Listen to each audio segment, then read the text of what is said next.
What's up, everybody? It's Corey from Gridlock Studios, and I want to do a video today talking about something that I'm actually currently doing for a micro game that I'm making. It's called Elder's Keep. Here it is right here. Whenever I first started doing this stuff, I didn't know a lot of how to get yourself, publish your own stuff, right? And not everybody's looking to do a Kickstarter. Not everybody's looking to get super famous off of it. Me personally, I don't care. I just love it. I love doing it. I think it's a lot of fun. And I think that the things that I've learned would be valuable for other people, because not a whole lot of people within the industry talk about it a whole lot. See, I've done Kickstarters myself. I've done backer kit campaigns. I've done a backer kit campaign. I've published several games myself, and I've worked on as a freelance writer for other people's stuff before. You learn a lot doing that kind of thing, and I feel like that's very valuable to people who are looking to get into doing it. So first off, what I do is I write on Google Docs. All of my stuff's on Google Docs because I can take it anywhere with me, and I could be anywhere, and whenever something kind of like some inspiration hits me, or I just have a little bit of a free time, I can just do it. And then whenever I get to my computer, I can also work on it a lot more from there. But once your game is written, right, which is what I really wanted to talk about, is once your game is actually written and it's finished and you're ready to take it from just Google Docs or whatever you're using to having something presentable, there's a lot of hurdles that somebody who doesn't know what they're getting into is going to have to cross. So what you need to know first is that you're going to have to do layout. It's called layout. And there's a lot of programs out there that you can use to do layout. The industry standard is Adobe InDesign. I am not a fan of Adobe. I don't like Adobe at all. They've screwed me over in the past, just scummy in general. But regardless, what I use instead is Affinity. It used to be called Affinity Publisher, and Canva acquired them, and now they went to a free model, and it's the same. If you're thinking, oh, but the industry standard is Adobe InDesign, why would I go with Affinity?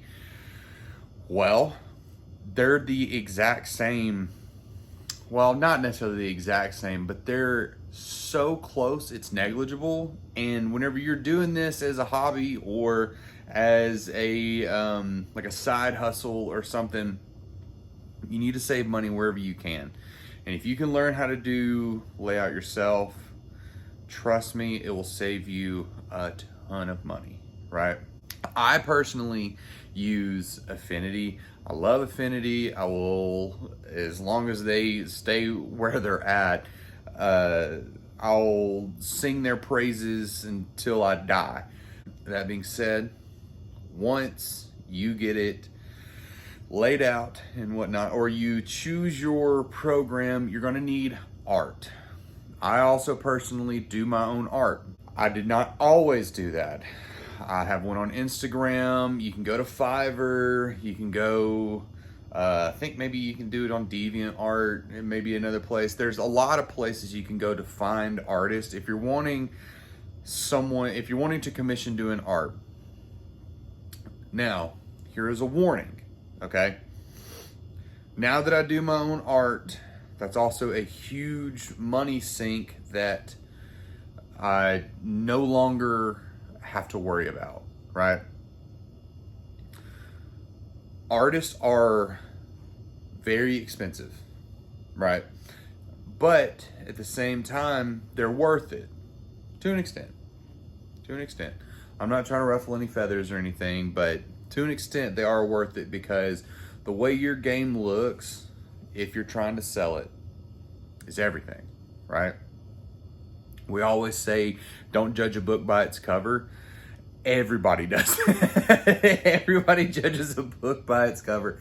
And the art is going to give a vibe to your game that your words will not. The reason that I do my own art is nobody knows what it looks like better or what it needs to look like better than I do. And nobody knows what your game needs to look like better than you do. But if money is an issue and you're not an artist and you're not able to do it yourself, let me dissuade you, number one, from doing AI art. That is also something I have done in the past. It was long before the war on AI art started, and then it bit me in the butt way later on down the road, and I said, fine, won't do it. We'll move on, and I'll just do it myself from here on. And then it was literally just trying to save some money, but it bit me in the butt, so don't go down that route, okay? There are other ways of acquiring art for free, legally, and not in a scummy way.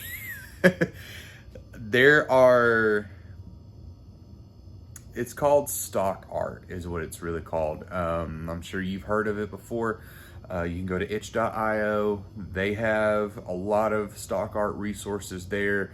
I would definitely recommend going there because you can, sometimes you can either contribute straight to the artists themselves, or you can, all they really want is just like a shout out in your project, and that's super easy to do. Drive Through RPG also has a lot of stock art, and there's several different other places that you can go to get fantasy stock art, sci-fi stock art, anything like that. I definitely recommend going that direction. So then after you decide what you're going to do for art, what you're going to do for layout, you need to know what sizes to print these things, right? I have here a couple of zines. One of them I did, some that others have done. So these are Starborg from a YouTuber that I subbed to his Patreon. He's amazing, JP Kubert. You should definitely check him out. He has a wealth of knowledge. And I have some Shadow Dark stuff right here. Now there's a reason that I chose these two different things specifically. Is because their sizes are two completely different sizes. You can see I got them lined up, not on the spines, but on the other edges right here. And you can see that, now it's not wanting to do it. You can see that there is a difference size-wise, and I'll turn around the other way, and you can see it.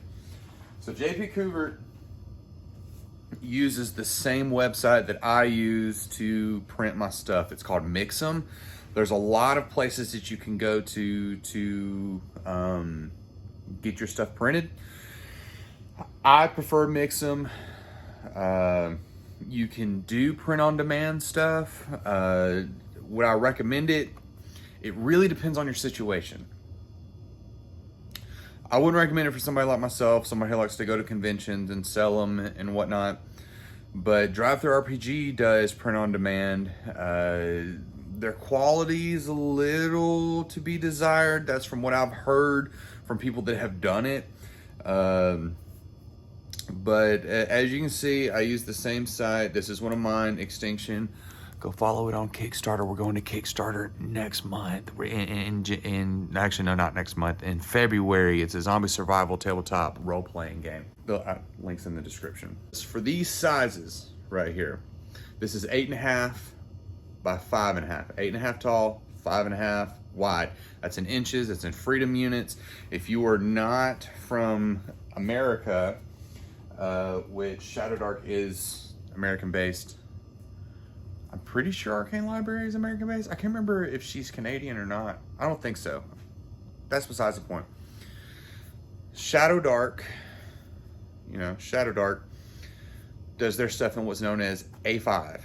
It is slightly smaller, and it's slightly shorter and slightly wider than the typical American sizes that people print their zines in. It's called A5. There is no wrong answer. It's all in what you want your sizes to be whenever it comes to zine printing. I like zines. Zines are super cool. They're super cheap. You can get smaller ideas out there. But say you want to do something a little bit bigger. So I've got Fabula Ultima right here. This is it without its cover. It's basically the same size. I'm pretty sure this is A5 size. Let me compare. Yeah, this is A5 size. You can also do this on Mix'em, that kind of stuff. Paperback, if it's that size. There are a lot of really good tutorials for how to do your own layout, specifically for tabletop games. But once you get it all laid out and you do it yourself, or you pay someone to do it if you have to, and they export it to you, they're going to export it to you in a PDF, or you need to know that you need to export it in a PDF for print with 300 DPI. I believe that's dots per inch. Those are two things that you need to know. Most of them are also going to be in CMKY8. Look up a tutorial for that. I promise you, you'll get a wealth of knowledge just from looking up tutorials for how to do that. And it's super easy. It is not hard at all. So then you have your PDF, you have your game, right? And it's ready to distribute to people. And this is a crossroads for you. Where to publish your thing. It really depends on what you want from this. If you want to just put it out there to the wild for the masses to enjoy, I would personally recommend itch.io or DriveThruRPG. I'm not as big a fan of DriveThru as I am itch. I feel like you can get a little bit more foot traffic on itch. That's just in my own experience. Some people have a lot of luck on DriveThru. It really just depends. Put them up on both, right? You can put them both up there for pay what you want. You can put them up there for free. You can put them up there for paid, right? If you want to make a little bit of side money off of it. The thing about DriveThru versus itch is DriveThru takes, I think, about a 30% cut off the top of the sale. Now, if you're fine with that, which is not really that bad, I know of places, I've heard of places I think taking more. It's up to you. There's no, like I said, there's no wrong answer. But also whenever it comes to DriveThru does print on demand. And then of course there's still that 30% that they take for it. It's not horrible. They run it for you. I just prefer to do it myself. Just because I guess I'm a control freak. There are other ways that you can distribute your own PDFs. You can do your own Patreon. I know JP Kubert does his own Patreon that way. He does print and PDFs that way. Those are ways that you can distribute PDFs. Now, say you want to do physical publishing. That's what I like to do. There are several different channels that you can go down to do physical printing, or at least physical publishing. And what I mean as far as getting it in front of people. Number one is your own website. You can absolutely do your own website. That's all another place that you can do your PDFs. You can also do prints and all that stuff, but then you're gonna have to learn how to do shipping and all that. And that's a whole other video. It's a whole other topic, how to ship your own stuff. You could also do, like I said, DriveThruRPG. I've already said that several times. One that I have heard people trying, I've heard kind of mixed reviews about it, is Etsy. I personally wouldn't recommend that one for role-playing games. I think whenever people sell zines on Etsy, it's more like personal zines and just like indie press kind of stuff. It's not really built for role-playing games. You don't really see it just a whole lot. I'm not saying you can't have success there. I'm just saying do your due diligence. I'm having a stroke. Do your due diligence. Thank you. But then there's two that require you to do some legwork. The easiest one is an LGS or a local game store. To me, I live around Huntsville, Alabama, and we have a ton of them, but you need to go and do the actual legwork yourself, going in, talking to them. A lot of them will have certain deals where it's like on consignment, where you'll pretty much pay them monthly for a space, and then they'll sell it for you and you go collect money from them. Or you can sell it to them for wholesale prices and all that stuff. That's a whole other bag of worms, right? But it's not a bad channel. Probably where you're gonna have the most physical print success is going to conventions. There are several big conventions every year that you can get into for a lot easier than you think you can. You don't necessarily have to do booths. You can do just running games and then sending people to your website and go in that direction. I prefer LGSs and conventions because you can peddle your wares in person. You are going to find the most eyes at conventions, but you also need to be a charismatic person and not everybody's charismatic. Some people just want to put their crap out there. Like I was saying, this is just a starting point for you, right?